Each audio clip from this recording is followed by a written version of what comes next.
Hello, and welcome to the Kaizen Academy podcast. I'm Justin, and I'm here with my co-host, Cao. Yo, what's up? So today's episode, we're just going to be reviewing 2021, what we've been up to, and hopefully we'll be able to draw out a few lessons for you guys, just from like what we've learned this year. But before that, subscribe to our YouTube channel, Kaizen Academy, or you can also find our podcasts on audio on Spotify or Apple Podcasts or any podcast platform you want to use. So Cal, there's nothing. I've noticed something. What's up with your background? I did the foreshadowing. You know what I mean? I did the foreshadowing already. You did do the foreshadowing. That is excellent writing. Yes, the Chekhov's gun. I just learned that recently as well. Chekhov's gun. I don't know, something like that. A small detail that the director puts in early on that will come back in the third act, something like that. But I did mention earlier on, this background will change. Guys, look out for it. And voila, it's not fully set up, but the shelves are a bit empty, but I've kind of sorted everything out. Got my little hanger. This is very strategic, by the way. Like this hanger, I started to realize, like my brother told me, don't use it as like an actual hanger. Just put like certain pieces as like a statement. You know what I mean? Like, so put like a lot of black pieces and then like I put a bit of color, like kind of like contrast it, right? Yeah. Because it's like more so a decorative kind of thing in the background instead of actually using it. So all of my actual clothes is in here, just like tucked away, so you don't really see it. Yeah. Just all your best pieces. Like, this is me. Yeah. This is Cal, all right? Yeah, who's Cal? Oh, look, record player. I got a little poster with a little card down there. Yeah. I got my vinyl. Oh, you can even see the vinyls like in here. I'm like, oh, I'm so cool. Wow. I'm so from last century. You know what I mean? Like, I'm all about that. Born in the wrong century. I love vinyls. I love just like taking 10 minutes just to put on one song or something like that. It just hits right. Yeah, definitely. But yeah, no, dude, finally moved out and new place. I think I'm on the cusp of really settling in and just like getting everything down. As we were kind of like just chit chatting before the cameras were rolling, like it was a long process. I can see why people buy houses and just settle down forever because moving is... I am never moving again kind of thing. It's a nightmare, man. Yeah. Holy hell. It was quite a chore, but yeah, I think most of it is settled in now. Most things are furnished. I've kind of set up my environment. I'm happy. Perfect. I'm going to say one thing, Cal. Yeah. Your room lighting is much, much better now. Oh. I didn't want to say it. White walls, yeah. Yeah. Everything just reflects back. Do you reckon that was it? I think so. It was like the coloured walls from your old room that... It made everything look very dark. Yes. And it was a big room as well. So like the light had to disperse a lot further. So this room... Yeah. And this is kind of like a bummer, like that my room isn't as big, but like I do have massive, massive windows. Oh, this is exclusive YouTube only, but... Yeah. You have I have massive, massive windows on that side. Audio listeners, hop onto our YouTube channel. True. Cal just did a bit of a show of his room. Yeah, actually, you can see the whole thing with that thing. You just look through a mirror and just like, oh, damn. Oh, right. damn. But I have like massive, massive windows, which I think the natural light helps. My old room was pretty much closed off. There was no natural light at all. And I think that was a big part of it. Yeah. But yeah, I'm glad. I'm doing it for the viewers, bro. For the viewers. We love you guys. Same here. For the 3 of my best friends who are watching right now and listening, I love you guys. Name him, bro. Name him. Carrie, Jackie, Bill. Carrie, Jackie. Yo, I love you guys. Love you guys, bro. Don't ever forget that. But yeah, I'm glad things are set up. Hopefully get a new mic as well. The mic is... I'm planning on like just upgrading that as well. But excellent. Yeah, dude. So, what would you say is the what are the how are your emotions now that you've moved out? Do you feel like you're more of an adult now, or do you feel like we were talking about in our latest pod or in our last some podcast ago, or do you feel a little bit homesick, or do you feel how are you feeling in general? Yeah. You feel free? This is the post-game conference. Yeah. You've just won. How do you feel, champ? Yeah, exactly. I think a lot of that, a lot of what I was expecting, and a lot of, I guess, a few things I wasn't expecting as well. So the homesick I was not expecting, but definitely homesick the first few nights, and just being so far away from, because I mean, all our friends are, a lot of my friend social circle is back there, right? In the area where things are busy, and I mean, we had a couple events, like just like birthdays, and I was like, oh my God, like just to get to it, because they're not going to go out to the city. It's like, I have to go back like an hour or something, like or an hour just to get back. And I was afraid that friction would kind of make me kind of seeps and then slowly kind of lose contact. But I'm sure I was just being like a bit paranoid, a bit unnecessarily or irrational in that moment. Because I still, you know, we still see each other and stuff like that. But yeah, just being so far away, and I was like, oh, I remember just the first night I didn't even sleep that well. I stayed up to like 4. I was just homesick for a moment, but I think that settled. I settled past that, and yeah, it's been like 2.5 weeks, 3 weeks now, and even just the first few weeks, I already feel quite adultish. Like, went to get my groceries. I am financing a little bit more strictly, and it's not like I choose to, but this is kind of what I was looking for, right? I the big motivation was to, hey, move out so that you don't have a choice but to finance yourself properly, or to kind of figure out your finances. Sorry, and you don't have a choice but to do your laundry and do your chores and wipe your own ass and, like, you know, take care of yourself. And so I think that was as painful as it is, or as kind of like difficult as it may be doing it the first time around and learning to do it. I'm welcoming it, right? It's something that I was looking forward to. But yeah, exactly how I see it. Perfect. Well, this leads well into our podcast topic because it's a really big change for you, and I feel like this year in general has been a really big year for both of us, to be honest. Yeah. So a lot of things happened. It's felt like a really long year. 2021. Yeah. The me I am now, I feel completely different than the me I was this last year. Yeah. So let's get into it. Like the interesting events throughout the year. Let's bring some up. I'm going to start with my one. Go for it, dude. I would say start from the beginning. Start from the beginning. So, beginning of this year, we were both working on a tutoring business. Yeah. So we had just gotten our first cohort of year 12s out the door. And I feel like that was kind of really when I saw like the full, like it felt like I did a full run of tutoring, right? I actually got graduates and stuff. And to be honest, wasn't really making enough money. And we decided to shutter that part of Kaizen Academy, right? So I don't know if new viewers wouldn't really know, but we used to do high school tutoring, and that was like our thing. So I left that and went back into my regular career as a software engineer.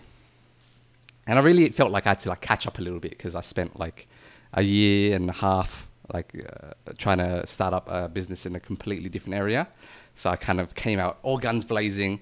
I was like studying up on the weekends and stuff, applying for jobs. And then I found my first job at HelloFresh as a machine learning engineer intern. And that was really good. It was a like really good place for me to dip my toes in back into like the software engineering world, the corporate world, and learned a lot there. And then I'll kind of just recount like my career growth this year. Got a full-time offer a couple months after that. And then lockdown hit. And then during that time, I ended up feeling like I wasn't growing as much as I wanted to, like at HelloFresh anymore. So I started looking for a new position, and then ended up finding one at Woolies doing the same thing, machine learning developer. And dude, and can I just cut in, like, Justin's very humble in this sense, and he just glossed over it. And I think this is probably one of the most impressive things that I saw, kind of just validated. I was like, oh damn, this guy is the real deal somewhat. Being like a year and a half setting up Kaizen and really just like letting go of everything software for like so long, right? I mean, we pretty much, you did that full time. There was no other thing that you handled besides just starting up that business and doing everything on that front. And coming back into the software world, that was something that I've always been like scared of, like, oh, if I don't do this for too long, will I still be okay to come back later on? And that I've always had that fear in myself. I've always had that insecurity. Justin came back and like, my man like found the intern in like 10 seconds, bro. I swear to God. I remember I was like, what? You found the job before? I was still unemployed, man. I was like, I'm out here struggling, man. So that was amazing, dude. And yeah, I guess that whole arc, like we were saying before, like that's the first arc of 2021, right? First season. What are your takeaways? Big takeaways. Let's see. I guess it kind of confirmed my theory of chase what you're most interested in your career in the short term, right? So this is kind of the reason why I decided to kind of drop all of software engineering and try to pursue a business, is that my main interest at that time was I want to learn how businesses work. I want to try start my own business, and that's what I'm interested in right now. And that's the best indicator that you can really get, to be honest. You don't know what you're going to be interested in 5 years, 10 years.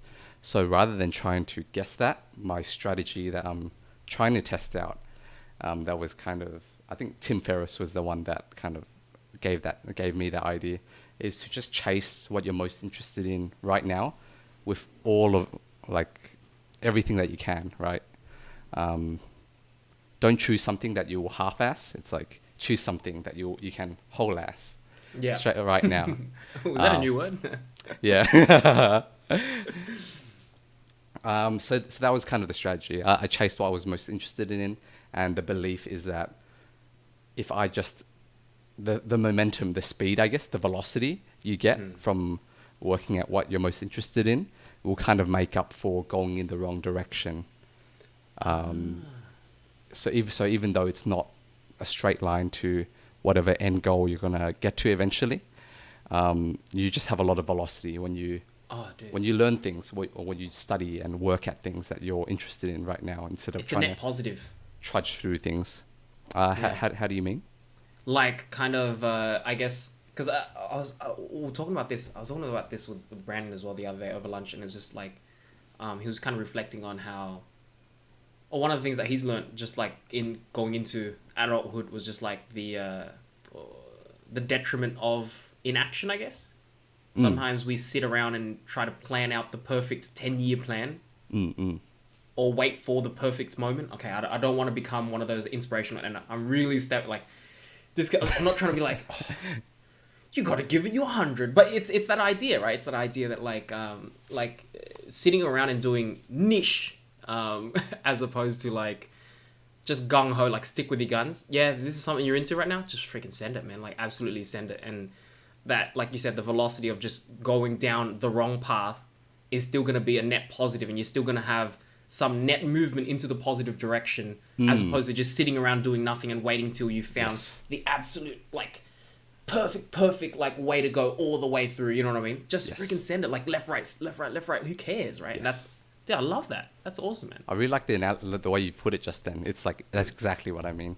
So, I think that was one of my biggest learnings, that, okay, confirmed to me that even if I took a break from software engineering, if that becomes what I'm most interested in again, I'm able to just put in 100% and catch up, like, without too much of an issue. Yeah. This may not be true for like all industries, but it is for the one that like I'm in. So lucky for me, I guess. Yeah. No, that I think that helped me as well. Like, because around that time, I don't know if you remember. I guess this is how the podcast is going. It's like, all right, what did you do in your first season? And that same season, what was Cao doing? Now the protagonist changes. You know what I mean? Yeah. I'm the main character of the story. I find those series are the best, right? Not just following one character. They follow a world, and it's just characters in the world. Those are the best ones. So that's how we're going to go. So season 1 of 2021. What was it like for you, Cao? Around the same time. And I think this is probably one of my biggest lessons that I've come out, and I've shared this before, and I'm really proud of like this one in particular. And it was just that, like, look, it's not like an all-encompassing, guys, I've found the secret to happiness, but it's definitely an element of happiness that I feel like I figured out. And it was just that, and I remember this is a few I feel like it was like it was a very long time ago when we shared this, but it was like about around that time I was unemployed and I was just looking for a job. And I think, objectively speaking, my conditions were not the greatest, and I shouldn't have been so happy with myself, but I was extremely happy in that moment. Like, at the beginning of 2021, just looking for a new job, I was really happy with what I had kind of set up around that time, and the rhythm that I've gotten into. I remember I was going out to a coffee shop, going out with, I'd follow Kelly up to work and go to the library close by and stay there for the day, just applying for jobs and just upskilling on the side. And I think kind of given the confidence the confidence that you gave me, just like, oh, I know you've taken a break from this, but you can always come back into it. And that's what I was scared of. I was like, oh, if I take a break from, say, software engineering to do networking, which is what I was kind of like looking forward into, I was like, man, can I jump back in? And so I was doing a lot of upskilling and just like learning in my spare time and applying for jobs. And I felt like objectively, I shouldn't have been happy. Like, I feel like some people could be very picky with themselves in that with those conditions. Like, I don't have a job, I'm applying for jobs, I'm getting rejected day in, day out. This sucks, right? And I really could have been, I feel like, depressed even, like in a rut, in a really big rut. But I wasn't. And I feel like in that moment, I was just like, oh wait, but I'm giving it my all right now. I am really giving whatever I'm doing right now, that 100%. And I was just so satisfied with that. Like, to the point where there were moments where I was like, yeah, no, if a bus hits me right now, I'd be happy. Like, I feel very content. And to reach that level of content, like, even though I didn't have this high paying job, I didn't have a place to live, I lived with my parents or something like that. You know what I mean? Like, I couldn't even take care of myself, but I was giving what I thought was important to me, my 100% in that moment. The people that mean most to me, I'm giving them my 100%. And I was just like, wow, I'm really happy in this moment. And like, wow. That was a big one a big hurdle, because honestly, if you ask me what was happening, what was the prequel to this season, like 2020, end of 2020, what was happening then, I was in a massive rut. Like, I could not find myself. It was like a lot of soul searching, a lot of existential crises. Yeah.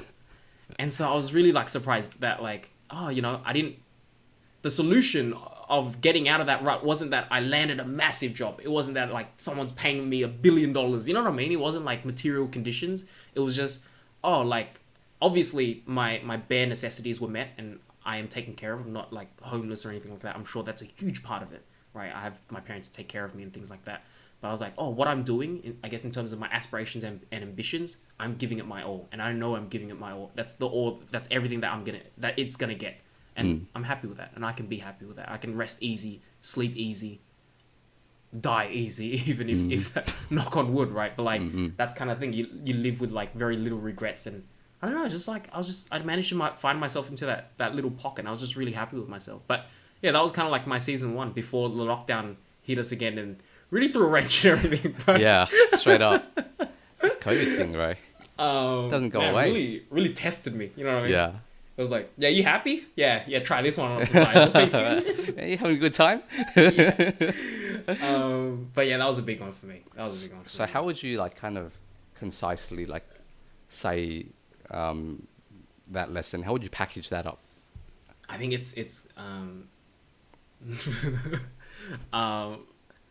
the journey, not the destination, kind of thing. It really is, man. Man, remember when we used to have like these talks before the podcast even existed? Like, we would get to these points in our conversations where I remember you said like, oh man, like that's so cheesy, or like my parents always said that, but yeah, it's actually so true. Yeah. You know what I mean? Yeah, I remember. Like, I mean, I learned the journey, not the destination in year 11 or something like that, or year 12, like English, right? And it's like, this is so cheesy. I hate writing essays about this. Stupid. Then you get to life, you're like, oh wait, there's a lot of facts in that. There's a reason why it's cliched, right? Yeah. There's a reason why these things are cliched, right? All these old sayings and stuff.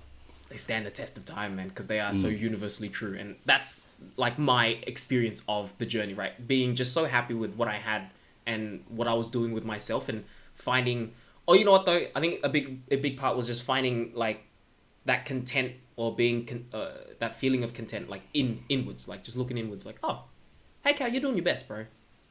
Good on you, buddy. Like, that's it, right? Whereas like, I guess when I was in not too good of a position, it was always comparing myself. Oh, what am I getting paid? What are other people getting paid?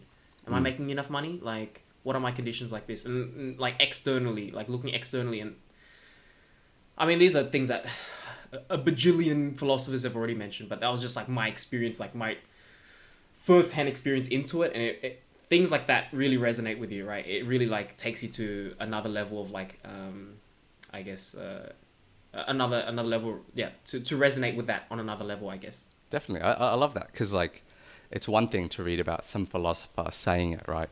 But it's also, you need like those real stories of connecting this theoretical thing to like, how did it apply to my life? How did it apply to Cal's life? How did it make his season 1 Yeah. So good. Yeah. It was a good season 1. Mm-mm. I was happy with it. Okay. And what about season 2? What would you say season 2 was? Oh man, lockdown was like just a blur. For me, it was just like a blur. So I did manage to find the job that I wanted, I guess, and it started in a few months. So I had like a few months of just sitting around and doing nothing, and I think I did do my best to just try and like continue what I was doing before that and just keep that rhythm up, but it was just a blur. Just like you're in lockdown again, and it was just so easy to fall into some of my more destructive habits and things like that, and just so honestly, season 2 was a bit of a filler season. Filler season, yeah. Yeah. A lot of K drama. Yeah, just a lot of like nothing. But you started your job in season 2, right? Like in that lockdown. At the end of season 2. So that was Okay. that was kind of like the season finale. I got to start my job. Right. Yeah, and then starts this final season that we're on right now. Excellent. Which we'll get to in a bit, yeah. Tell me more about season 2. So it was just a blur. Yeah. Just lockdown, like stay I think I home. continued to look for a few more places. I continued to like keep my options open, but Yeah. I'm not that big of a star player. I'm not gonna be the person like, I know you meet some people that like, yeah, I've got like 5 offers. You know, now I've got to figure it out. Nah, I was just like, I made it into Cisco. I was like, okay, cool. I'm good. Yeah. Thank So you. I did kind of like, I stayed like kind of studying a little bit because I did know there were a few things I could have done to prepare for the job. So we were studying a bit. I was studying a bit on the side, but very minimal. And most of it was just like, K-dramas, anime or whatever it was, just playing games maybe even. Oh yeah, I played a lot of Overwatch, right? Yeah. This is my Overwatch agenda, man. Like I'm getting everyone. I feel like I'm getting almost everyone around me just to start playing Overwatch. Were you the one that started it? Because I know a lot of our friends play it now. Yes. So like, I don't want to take credit because Kelly plays it a lot, right? Yeah. And then I don't know. I was like, I think I got a game. I got a new laptop, and I was like, it could play it, and I was like, what can I do in this downtime? Yeah. Oh, it was a lot of downtime, right? And we talked about this, right? It was a lot of downtime, and it was a lot of not being able to see my friends, and then like just finding other ways to socialize once again. And I was like, let's just play games again. Let's get on Discord a bit more often, and see our mates. So that was a big thing. It was a lot of gaming, a lot of Overwatch. But yeah, Kelly played a lot of it, and then I played a lot of it. I just got she taught me all the ropes, and then I started just the salesman in me. You know what I mean? Started chilling. Yeah, I was straight chilling like everyone. Guys, it's on sale. You know what I mean? It's on sale. I mean, at your housewarming party. At your housewarming party, I literally just got on Jackie's computer and started playing. I was like, guys, this is what the game is like. Let me just show you guys an average round, right? And I think surprising, like, I think in that moment, I played one of the best games I ever played as well. And I was like, wow. Like, and then it really got Felix and MT was just like, you know what? And then the night they came home, they bought the game, and then now they're into it as well. And I'm like, I'm straight spreading the gospel, man. Like, excellent conversion rate. I'm doing a good job. Everyone's just downloading it again. Yeah. I'm really spreading my agenda. But yeah, I'm doing a lot of that. And yeah, it was just a lot of downtime and just like spending lockdown playing games and chilling with people. All right. So filler arc for you. Yeah. It actually does sound like a filler arc. Yeah. So because you already landed the job. Yeah. And you started the job at the end of so it was just a chill period. There was no progression in the plot. Yeah, definitely. Yeah.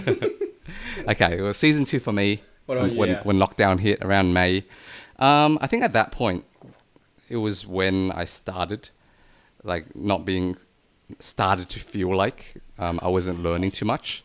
Yeah. And then I started, like, studying up a little bit, because, like, I was locked at home anyway because of lockdown, right?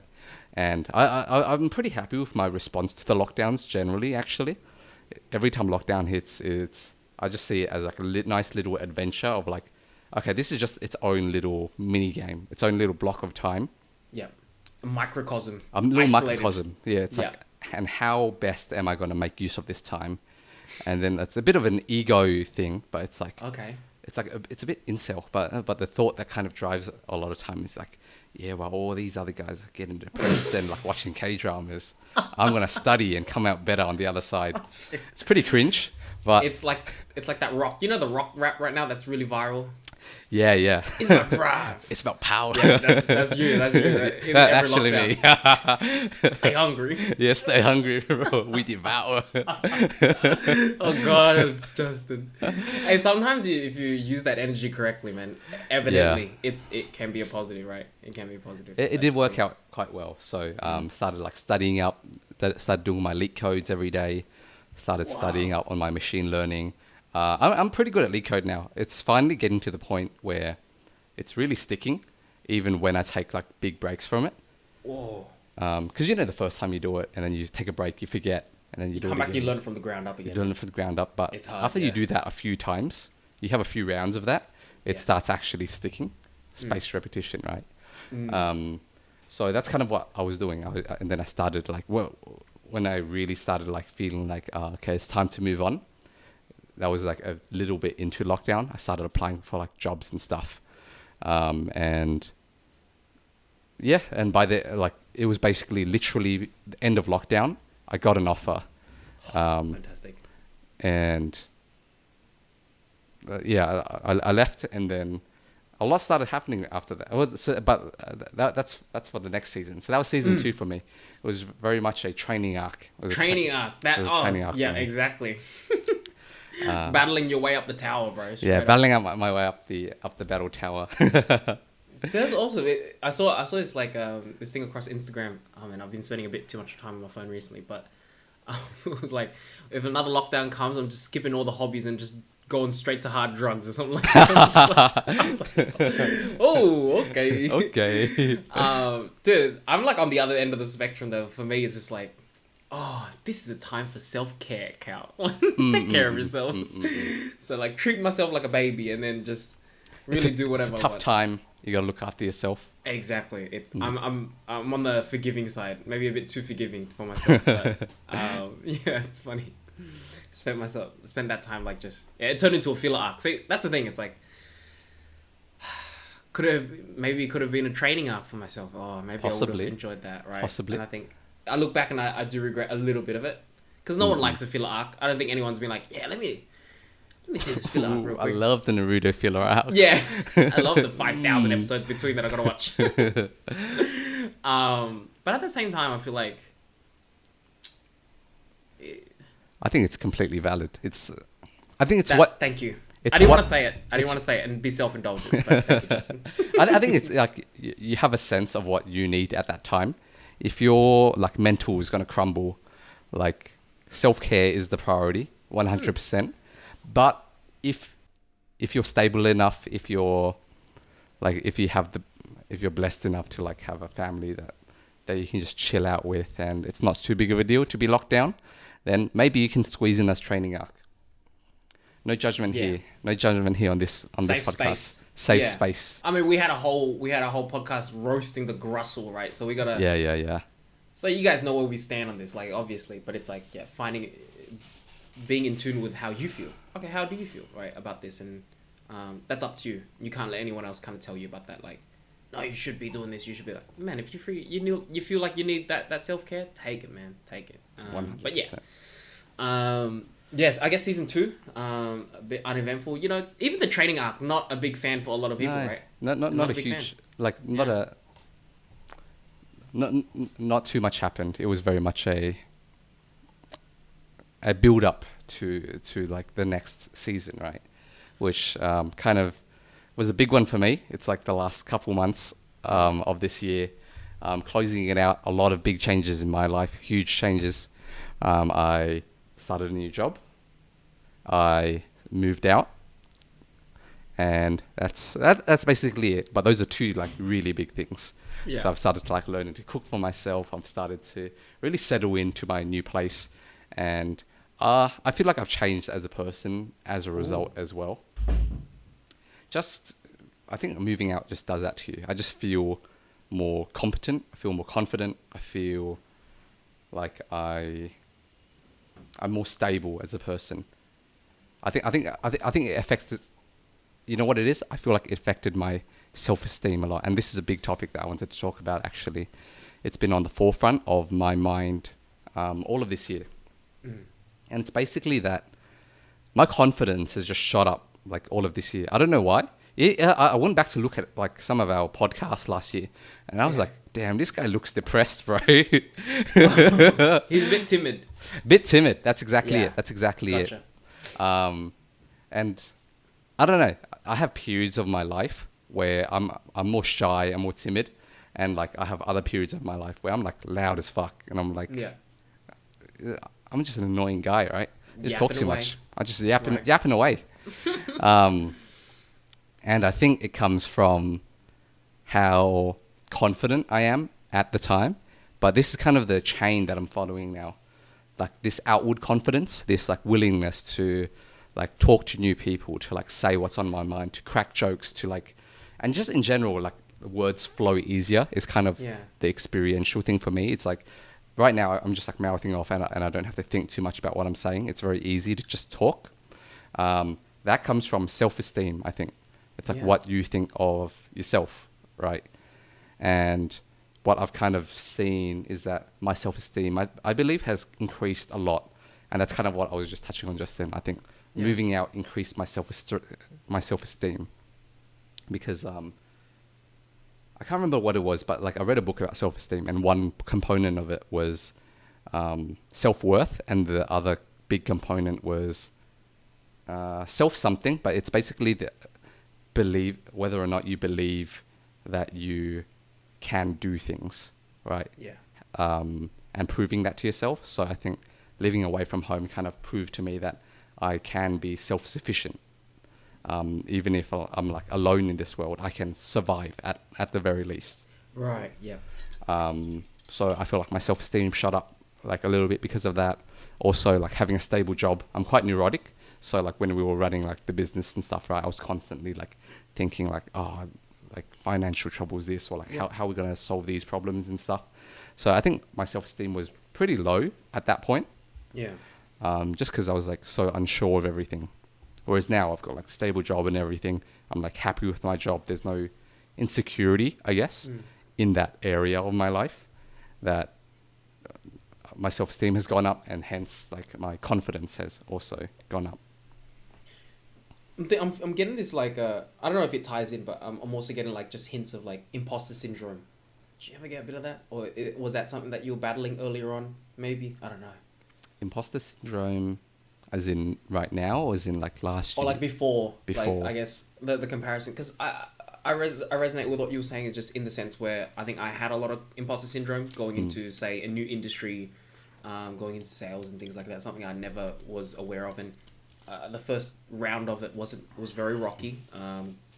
Back at my first intern, I could see myself, like if I compare myself now and myself then, there was a big difference, similar to what you're talking about, and very much so understanding your self-worth and knowing that you can do it, knowing that you have every right to be there, right? Whereas when my imposter syndrome was a little higher, it was just like, do I even deserve this position? Should I even be here? I lucked out, like, but like proving to yourself, like, oh no, I can do these things. Like, I don't know, that really helps me as well in terms of self-esteem, I guess.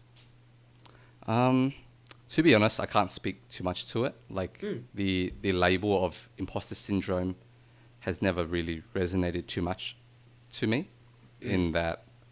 So when I was running the business, right, I wouldn't exactly label that as imposter syndrome, just because most people, I think, label that when they're like working for a company and like you were saying, feeling like they don't belong.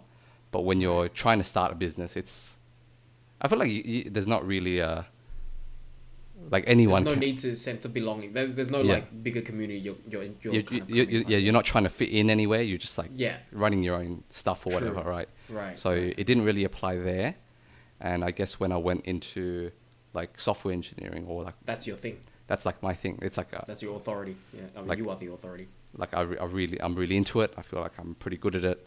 I like. There's no real reason really for me to feel imposter syndrome, because I went the standard route, right? I went through a degree at uni. I didn't like self-study or anything. I just did a degree. I did my internships. Not a boot camp, and I just worked through like the very standard route. So I didn't really feel it there.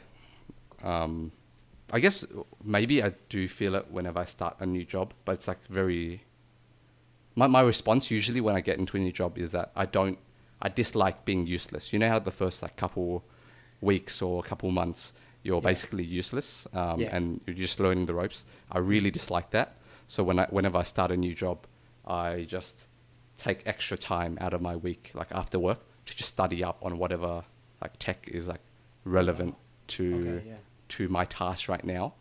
And after a month or two, I'll feel quite comfortable at that point, and then I'll stop, and it's like, okay, I feel comfortable now. So maybe that's my default response to defeat imposter syndrome. Dude, no, that's actually, I think it is. Yeah, maybe that's it. You've already just conquered it, bro. That's why it's, like, it's a non-issue. And then season 3. That's it. I think I've been thinking about a lot of self-confidence. Like I've been thinking about confidence in general and like self-esteem a lot recently. Yeah. That's been on the forefront of my mind. No, for sure. I mean, like, just like what I was saying before, that was a big thing, and going into this final season, starting this new job, right, was a big one. And I think going into it, having the experience of doing an intern in a very similar field, made it so much easier. Like, I knew what was coming. There was a lot more like, okay, I expect this, I'm expecting this, and a little less chaos.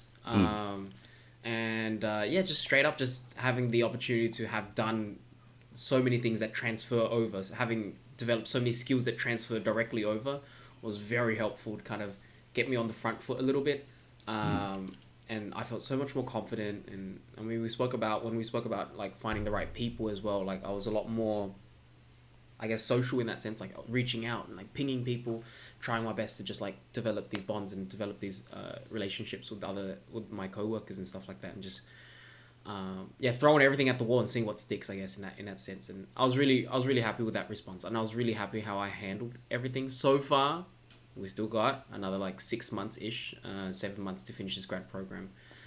But fingers crossed, I stay on this upwards trajectory, and things are going well. But yeah, no, it started off really well, and I think that confidence for me was important as well, just because I guess in my line of work I do a lot of presentations, and it's a lot of like client facing stuff, and I could tell like just how I interacted with, or how I presented now in this third season of 2021 compared to 2020 was just night and day.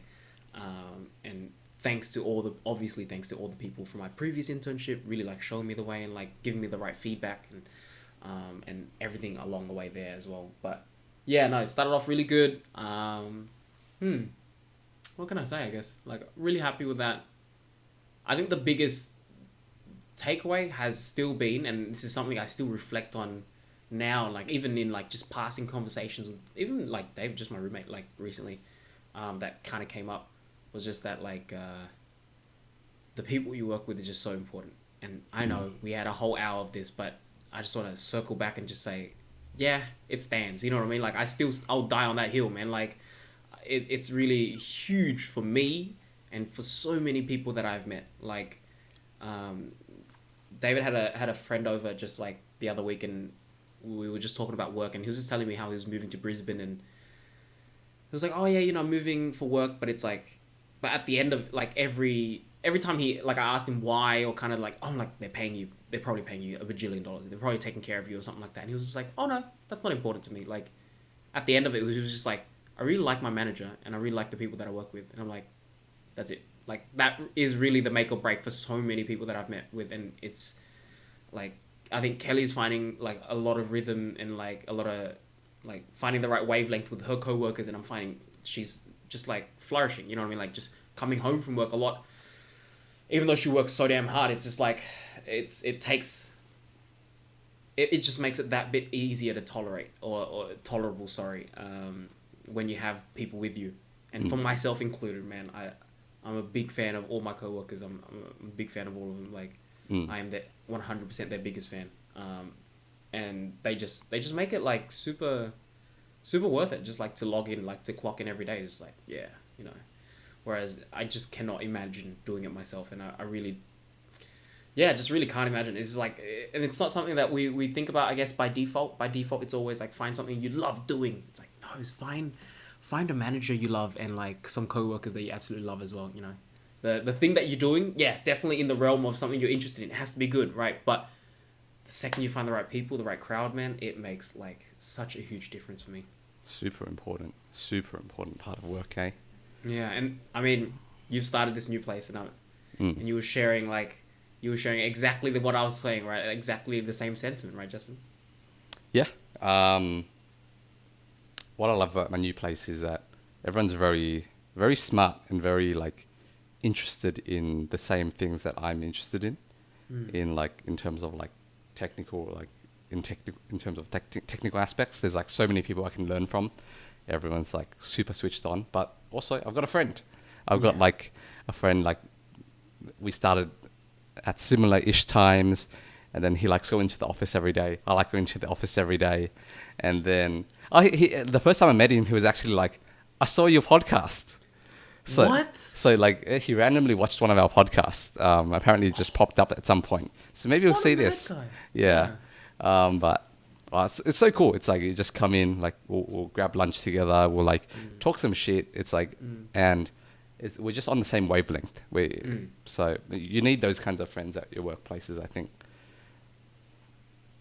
Yeah, no, the talking some shit part is probably the most important part. Yeah. It really is. I'm joking. It's the gossip. It's how you bond. It's the tea. Give me the tea. Yeah. Dude, I'm an absolute fiend for that. Tea fiend?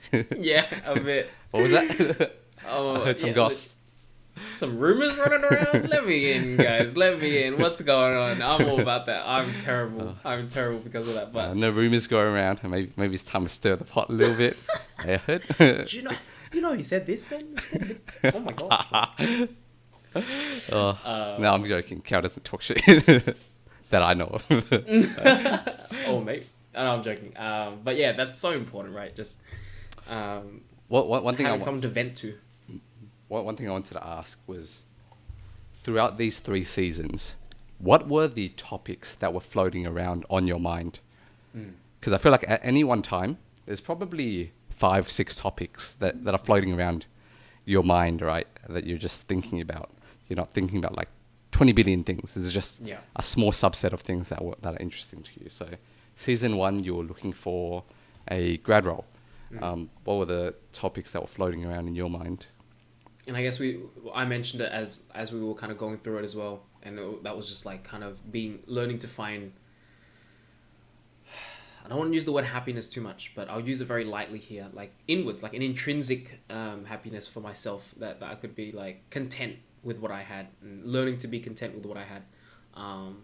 That was big for me in season 1. Season 2 was just like self-care, just a bit of a filler, nothing really happened. But I think this last season, I've been writing in my notes app a bit more because of this, is just like trying to catch a lot of these thoughts. And one of the ones that I wanted to share with you guys is just like something I look, and this is me looking inwards 100%, and something I'm not very proud of, which I'm now working very hard to undo. And it's just that I have not always, I'm actually notorious for being late to everything. Like me, my reputation. I remember like, I think Felix said this in passing just as a joke, and I take it. I will never like be like, man, I hate this guy. Like, how dare you? Like, but he was like, oh, you can count on Felix to come late. Oh, you can count on Cao to come late. And he said that, and I was like as a joke, but I was like, oh my god, this is me now. I've developed that reputation, right? Yeah. And that's something I've started to work on, just because I don't know. I think a big philosophy for me is just that I hate. How do I put this? Oh, this might be a really like, this is core stuff, but I think at the core of a lot of my whole moral compass is pretty much treat people the way that you'd like to be treated, right? If I really think about it, that's like right at the core, and it drives a lot of the things that I do. A lot of like, say, my personality, my behavior, my temperament is built around that very simple idea. That my parents have probably taught me from an early age. But like, yeah, just treat the people that you'd like to be treated, right? And I think my sister was just helping me pick up something, and she couldn't make it in time. And instead of telling me early on that she couldn't make it in time, she waited until last minute, and she was like, oh, sorry, I can't make it, kind of thing. Oh, I'm actually going to be late. I'm going to be 10 minutes late. Oh, wait, no, after 10 minutes, it's 15. You know what I mean? Yeah. And this is in no way dragging my sister, because my sister's done this to me like once in her lifetime, right? Yeah. In that moment, I was so frustrated, and then I had just like this clarity. I was like, wait, but you do that every single time, you idiot. Like, you absolute bastard. How dare you get angry at your sister? You do this all the damn time, right? Yeah. You always flake on people like this, and then, oh my God, man, the TikTok algorithm sometimes. And I went on TikTok, like, I go on it like once every 2 weeks to get my dose of dopamine, and to kind of stay in touch with the kids, you know, with the Gen Z, see what's going on, you know what I mean? Like, stay in touch with pop culture. What are they talking about? What are they talking about? Exactly. And then there was one where it was like having strong boundaries and having weak boundaries. And then they were giving examples. It's like, oh, can you come to this event? It's like, oh, no, I can't, because I won't be able to make it. Or where like someone with weak boundaries would be like, oh, I'll try to make it. You know what I mean? They want to please everyone. Straight personal attack, man.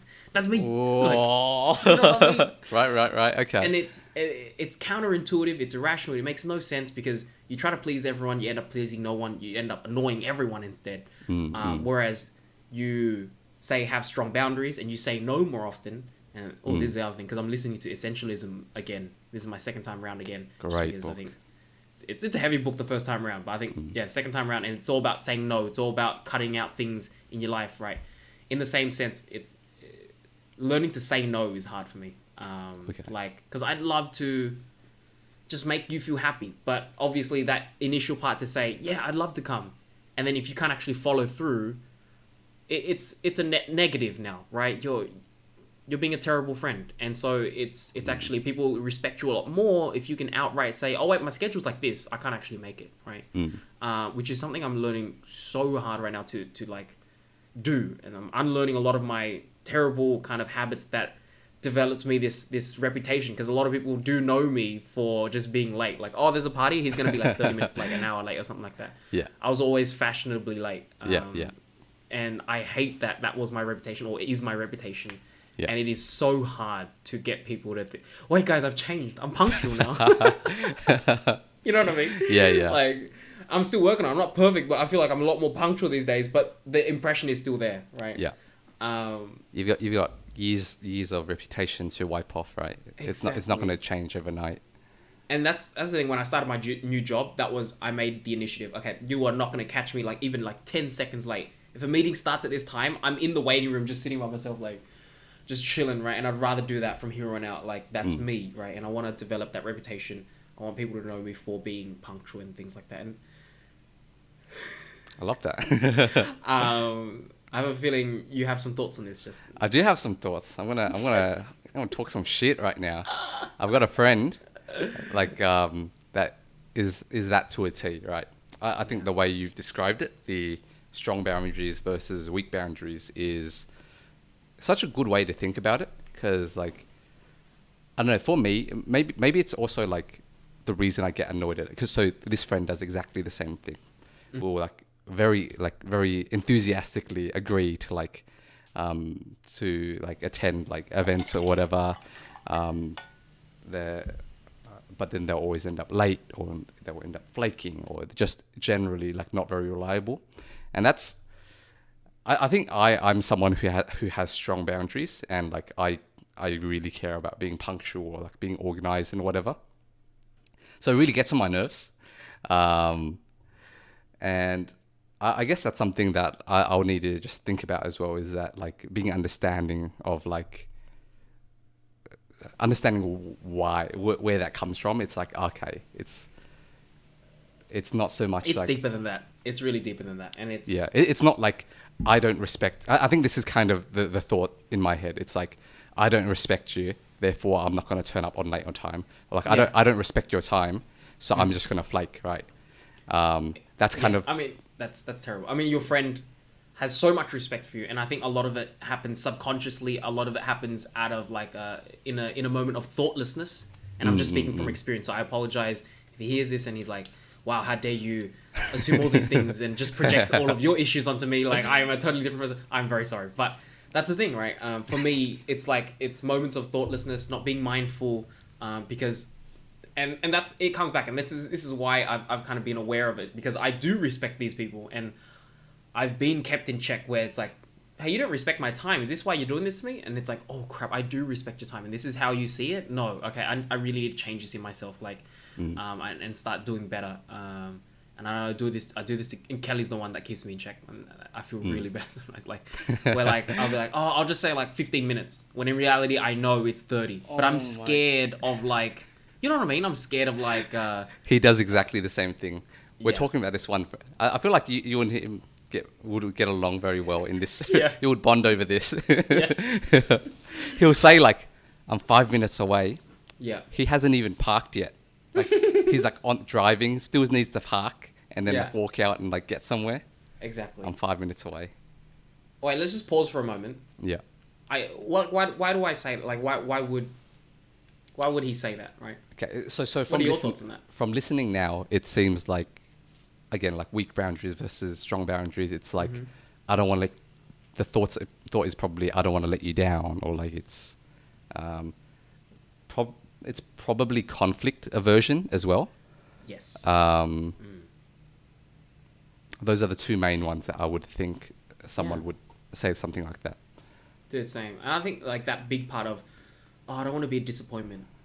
Oh, if I tell you 30 minutes, you're gonna get mad at me, right? It's hugely that, and like, because the other side is, I want to make sure everyone around me is always constantly pleased, and they love me, and they like me, and anything that I do maybe that might risk that is scary, and it's irrational, obviously, because the people around me are still gonna love me if I have to come 30 minutes late.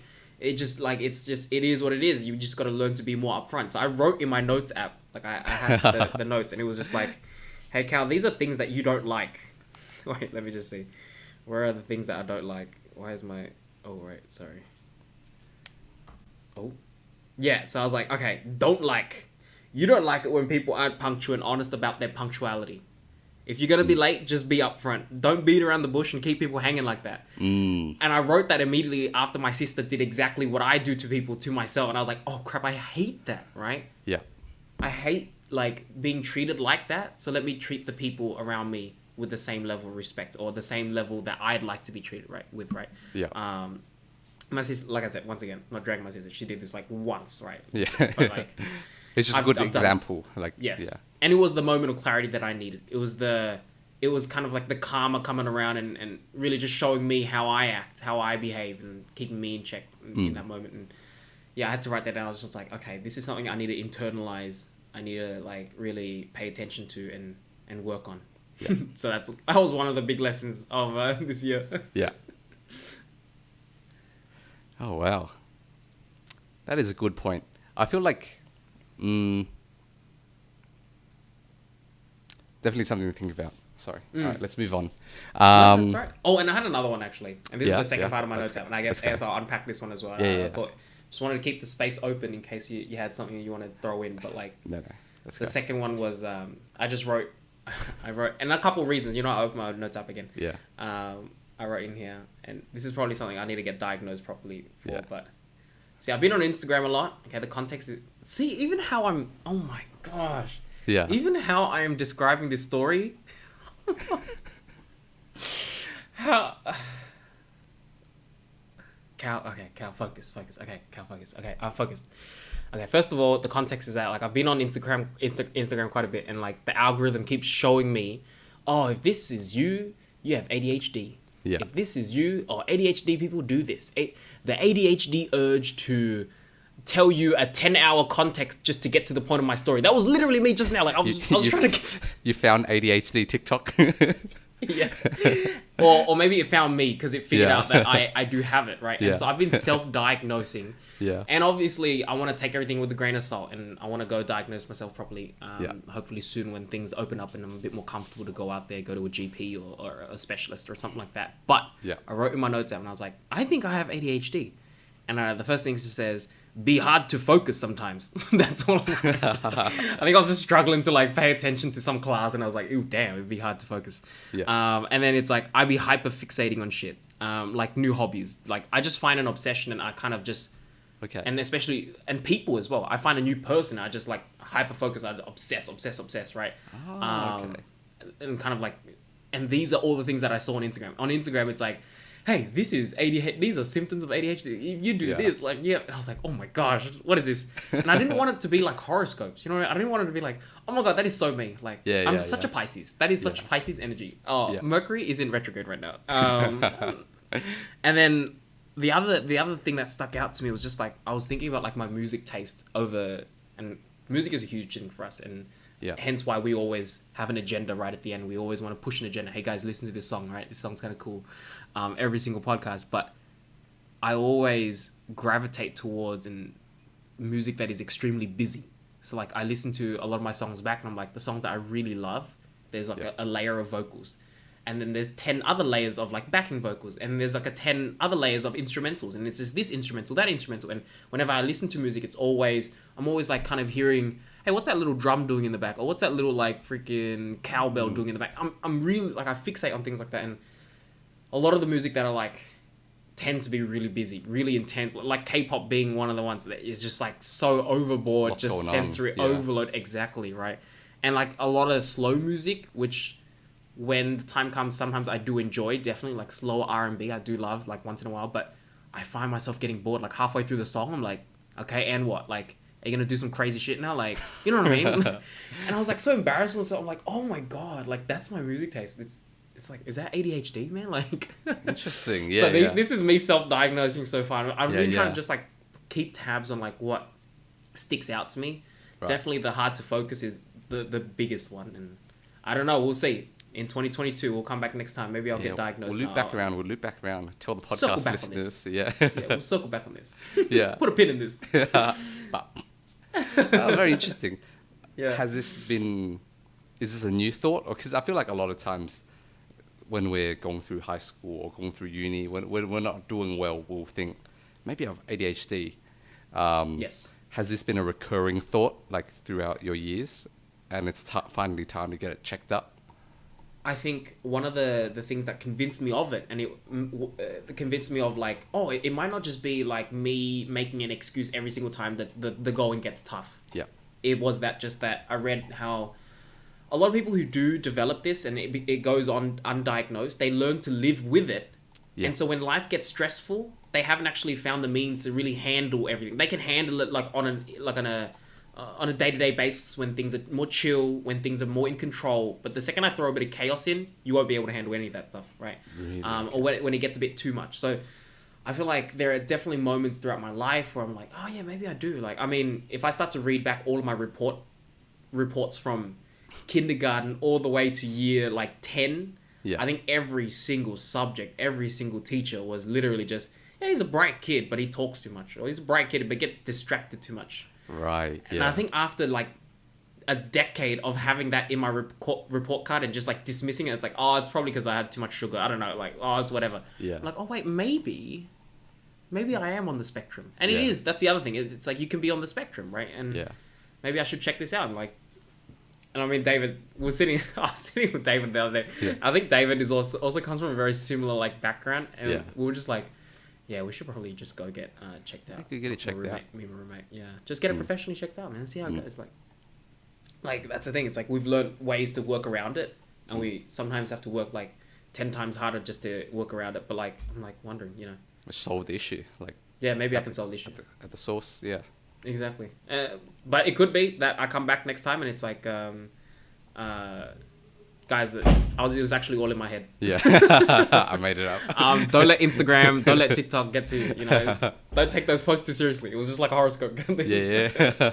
The doctor said I'm good. Yeah. But we'll see. Yeah. Well, those are two very good, like, thoughts that you've built up. So it sounds like you're journaling more I'm trying, recently. Yeah.